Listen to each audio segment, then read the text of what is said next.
इंसानों की पहचान के लिए 12 अंकों वाला आधार नंबर तो हम सब लंबे समय से इस्तेमाल कर रहे हैं, लेकिन क्या आपने कभी सोचा है कि जब आपके घर के मवेशियों और पशुओं का भी अब खुद का आधार कार्ड होगा? जी हाँ, भारत सरकार ने अब देश के करोड़ों पशुओं की डिजिटल पहचान बनाने के लिए एक ऐतिहासिक कदम उठाया है, जिसे पशु आधार नाम दिया गया है। सरकार ने संसद में खुलासा किया है कि इस डिजिटल व्यवस्था के तहत अब तक देश भर में करीब 39.23 करोड़ पशुओं का रजिस्ट्रेशन पूरा भी किया जा चुका है। अगर आप इसे सिर्फ एक कागजी रिकॉर्ड समझ रहे हैं तो एक मिनट रुकिए, क्योंकि इसके पीछे ग्रामीण अर्थव्यवस्था और पशुपालन का पूरा ढांचा बदलने की तैयारी छिपी है। अब सबसे बड़ा सवाल ये उठता है कि आखिर जानवरों के लिए इस 12 अंकों के यूनिक आईडी की जरूरत पड़ी ही क्यों? देखिए, दरअसल ग्रामीण भारत में पशुपालकों के लिए सबसे बड़ी चुनौती होती है अपने मवेशियों की सेहत, नस्ल, टीकाकरण और दूध उत्पादन का सटीक रिकॉर्ड रखना।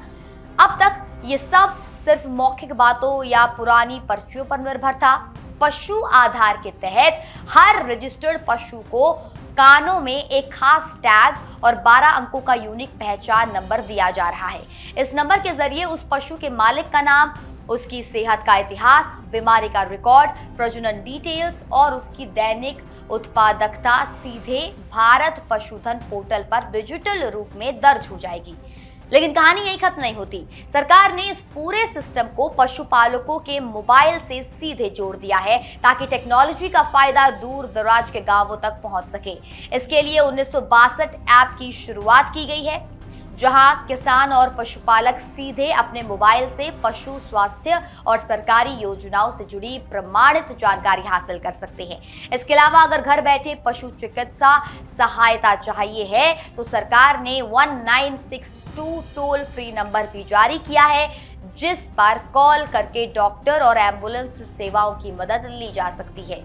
इसी डिजिटल पहल का दायरा सिर्फ गाय, भैंसों या मवेशियों तक सीमित नहीं है, बल्कि सरकार मछली पालन से जुड़े लोगों को भी इस डिजिटल क्रांति में शामिल कर रही है। आंकड़ों की बात करें तो राज्यसभा में मत्स्य पालन, पशुपालन और डेयरी मंत्री राजीव रंजन सिंह यानी कि लल्लन सिंह ने बताया कि राष्ट्रीय मत्स्य पालन डिजिटल प्लेटफॉर्म पर अब तक 35.85 लाख से ज्यादा मछुआरे, मत्स्य पालक और मछली विक्रेता खुद को रजिस्टर करा चुके हैं।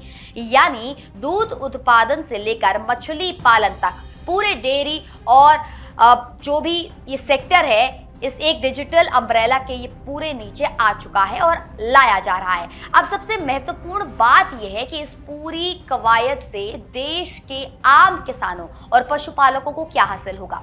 इस 12 अंकों की डिजिटल आईडी से न सिर्फ पशुओं की चोरी या फर्जीवाड़े पर रोक लगेगी, बल्कि बैंक लोन, पशु बीमा और सरकारी सब्सिडी पाना भी पहले से कहीं ज्यादा आसान और ट्रांसपेरेंट हो जाएगा।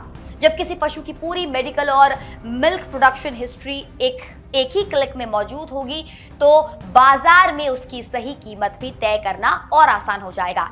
सरकार का ये कदम साफ दिखाता है कि भारत अब एग्री टेक और पशुपालन क्षेत्र को पूरी तरह डिजिटल बनाने की राह पर तेजी से आगे बढ़ रहा है। अब देखना यह होगा कि गांवों में ग्राउंड लेवल पर किसान इस डिजिटल सिस्टम को कितनी जल्दी अपनाते हैं और 1962 जैसी हेल्पलाइन सेवाएं आने वाले दिनों में पशुपालकों की जिंदगी वाकई कितनी आसान बना पाती है।